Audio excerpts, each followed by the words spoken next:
Hello guys, welcome to Friday journeys with Rashfid. এবং আজকে এসেছি একটি নতুন জায়গায়। জায়গাটির নাম হচ্ছে দ্য রুটিওয়ালা। জায়গাটি বেশ নতুন, এটি ঠিক 1 মাস আগেই চালু হয়েছে। এখানকার অ্যাম্বিয়েন্স এবং পরিবেশটি খুব সুন্দর লাগলো বলেই ভাবলাম যে এখানে একটু চেক আউট করা যাক।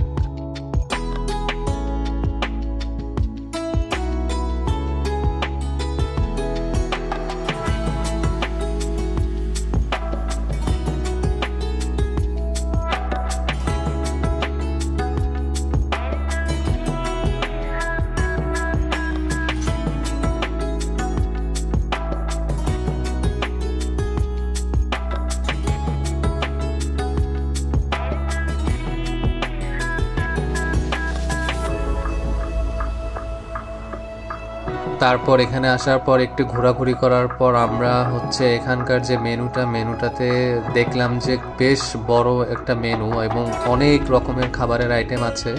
বাট আনফর্চুনেটলি রেস্টুরেন্টটা নতুন হওয়ায় এখানে সব খাবার এখনও অ্যাভেলেবেল না। সো আমরা ওয়েটারকে জিজ্ঞেস করলাম যে আসলে এখানে কোন কোন খাবারগুলো অ্যাভেলেবল। তারপর ওয়েটার আমাদেরকে যেই খাবারগুলো অ্যাভেলেবল বললো, এর মাঝখান থেকে আমরা কিছু খাবার চুজ করলাম। তারপর আমরা মেনু কার্ড থেকে অর্ডার করলাম একটি রুমালি রুটি, যেটার মূল্য ছিল 40 টাকা, একটি গার্লিক নান যেটা ছিল 60 টাকা, এবং একটি নিহারি যেটা ছিল 200 টাকা, এবং একটি চিকেন বটি কাবাব যেটির দাম ছিল 150 টাকা। তারপর খাবারগুলো আপনারা দেখতেই পাচ্ছেন যে তারা কত সুন্দরভাবে সার্ভ করেছে। আমার কাছে খাবারগুলো দেখে খুবই ভালোই লেগেছে। সবার প্রথমে আমি তাদের নিহারিটা ট্রাই করলাম এবং নিহারির টেস্টটা খুব ভালোই লেগেছিল।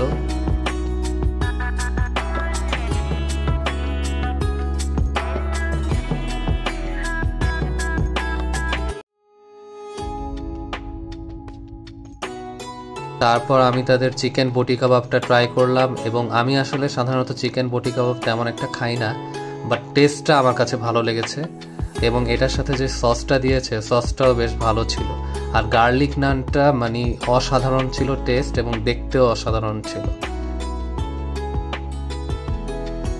তারপর লাস্টে আমি তাদের নলিটা ট্রাই করলাম, নলিটাও বেশ ভালো ছিল। এই জায়গাটা যেহেতু নতুন, এখানকার খাবার এতটা ভালো হবে আসলে আমি আশা করিনি, এতটা এক্সপেকটেশন ছিল না। বাট প্রাইস অনুযায়ী তাদের খাবার আমার বেশ ভালোই লেগেছে। আপনারা দেখতেই পাচ্ছেন যে এতগুলো খাবার মাত্র 470 টাকা লেগেছে আমাদের, যেটা আসলেই খুব কম। আমি হাইলি রেকমেন্ড করব আপনাদেরকে এখানে আসার জন্য এবং জায়গাটি একবার হলেও চেক আউট করার জন্য। Thank you so much. This is all for today. Hopefully we will meet in another video.